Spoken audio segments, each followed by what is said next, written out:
It's like I'm telling you, habits. I was at West Ham, and then I went to Leeds, and I thought I knew what being a footballer was about. And I went to Man United, and then I saw what a footballer has been about, who is drilled every day for success. And that's where I'm talking about every day, good habits, training hard, working hard. Don't lose a day through not approaching the day right. And them habits at Manchester United meant that we won 3 Premier Leagues back to back. We got to 3 finals in 4 years. We won a Champions League, and we was always competing at the top. But again, like to do that, you need somebody. Do you know what? Me and Nemanja Vidic, you know him? Yeah. So he used to be my partner. And after training, sometimes we would go in the steam room, and me and him would sit down, have a steam a couple of times a week, just chilling. And we'd be going to him like, bro, man, we're the guys that make sure we win. We keep clean sheets. The manager needs to give us credit more. He doesn't give us credit. He talks about Cristiano. He talks about Rooney, Tevez. Everyone talks about the manager. What about us, man? And then the manager left in my last year. And when he left, that's when I realized how great he was. That's when I realized, actually, for any organization to have success, you need a strong leader who leads from the front, and this guy was that guy. Every day I go to training, I always used to try and get in early, take my kids to school, drop them, shoot to training quickly. I think, I'm going to be first. I get there, whose car is on the drive first? No, the manager. The manager's car is there every day before me. When I'm leaving, who's leaving last? The manager. He's first in, last out.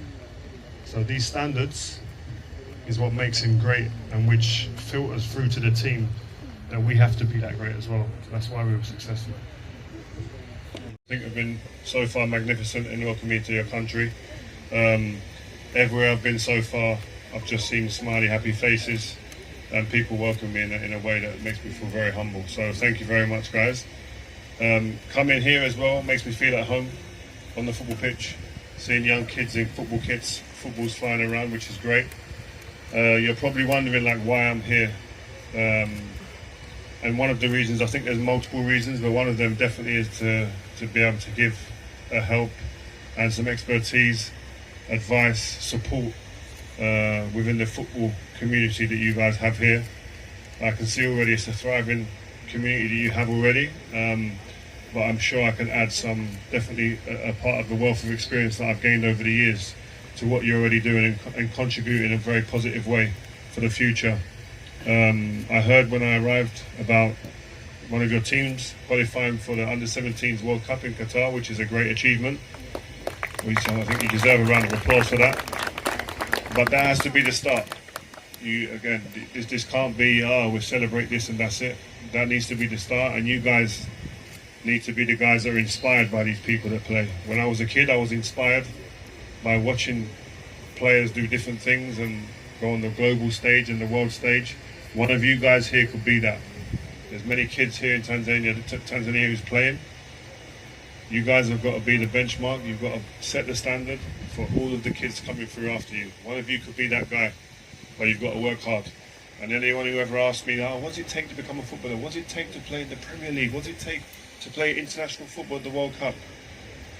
It's not rocket science. Don't let any coach or anybody tell you you have to do a million things. The first thing you need to do before anyone, you have to make a start for it, and you have to work hard. Every time you go on the training pitch, don't waste a session.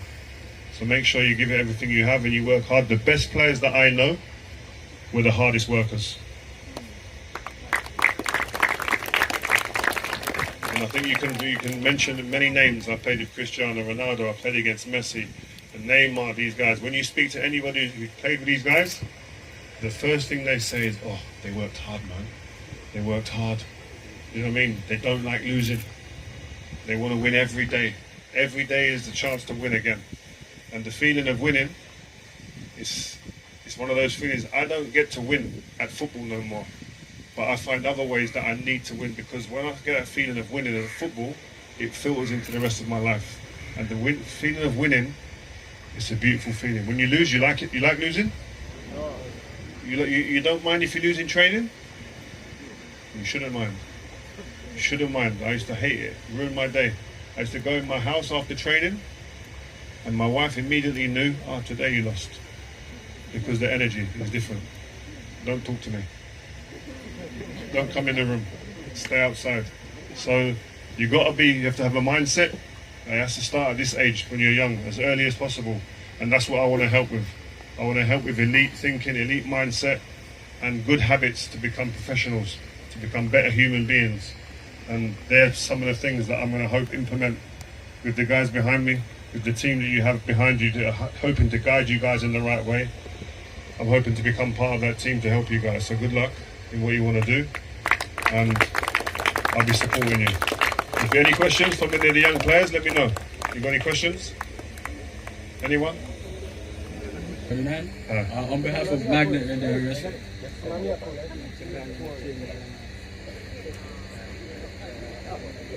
on behalf of Magnet and the rest of Tanzania as a whole, I just want to say thank you for coming. I hope you have a good stay. Thank you. And I just wanted to know, maybe this is not a topic that a lot of people talk about, but I want to ask how important the mental side of the game is.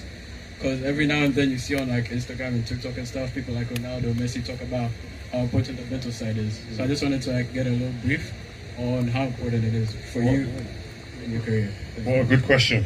Yeah, that's a very good question. Normally the kids are asking what car you drive and stuff like this. This is a good question. You know what? In football, a lot of you guys are gonna have similar abilities. Some are gonna be a bit better, some a bit below, some medium, some a little even more higher than the others. But the thing that will bring you closer to the top, and the important thing is getting to the top is not the easiest, but that's the easier part. The thing that allows you to stay there and maintain and sustain a career at the top level is the mentality, is the mindset. One of the things you can't do, and I know that some of you will do it, I was guilty of this as a young kid as well. If you've got 20 training sessions, 5 of them, unbelievable. Fire, you're in there, you're locked in, you're the guy, absolutely mentally in tune with what you're doing. 10 more, you just come in today, yeah man, yeah, it's a hard day at school, man, yeah, give me the ball, yeah. And then 5 more, I don't even want to go, I'm late, missed the bus, yeah, it's fine. Them guys don't make it, them guys get left. Them guys are on the street somewhere doing crazy stuff. Discipline, always turning up, consistency, and having the mindset to want to win and apply yourself every day. This is the thing. When I was a kid, I was never the best player where I'm from. I was from an estate, a council estate. I was never the best player in my estate. Maybe 30 of us always together playing. I was middle of the pack because I was always the youngest, middle of the pack. But the difference with me, when the bus came after school to go to the train station, to get the next train, to get the tube, to get the next bus, I was there every day. I didn't miss. My other friends, sometimes. So this is the big difference. If you want to be a footballer, if you want to be successful at anything in life, your mindset has to be very clear, consistent, and dedicated. Cool, good question. I'm from Garden Angel Academy. My question was, how did you be a great footballer in the world? Oh, thank you. I'll come again. Again, working hard is important. You do need luck as well. I must say that as well. All of the things I said you need, but you do need to be in the right place sometimes at the right time for the right coach to see you, to help you. But again, I never give up. And one thing you have to understand, and I think is the duty of the federation, of the clubs, of the coaches, you need to prepare the kids for failure. There's one thing guaranteed in football. At some point in your career, you're going to fail. You're going to be told you're not good enough. You're going to be told that you're too small, you're not quick enough, you're not strong enough. You need to prepare the kids for this inevitable moment, because some kids, when they're not prepared, they get this moment, it hits them, and they can't come back because they're not ready. Prepare them for what is to come. It's not all a dream and just a dream about being a player. What can go wrong? Let's prepare them so when they get that, no, you're not good enough, no, you're not going to come in, they're ready, and they bounce back. But you've got to work harder. Keep going back to the same thing. To be a top player, you have to work hard. Habits.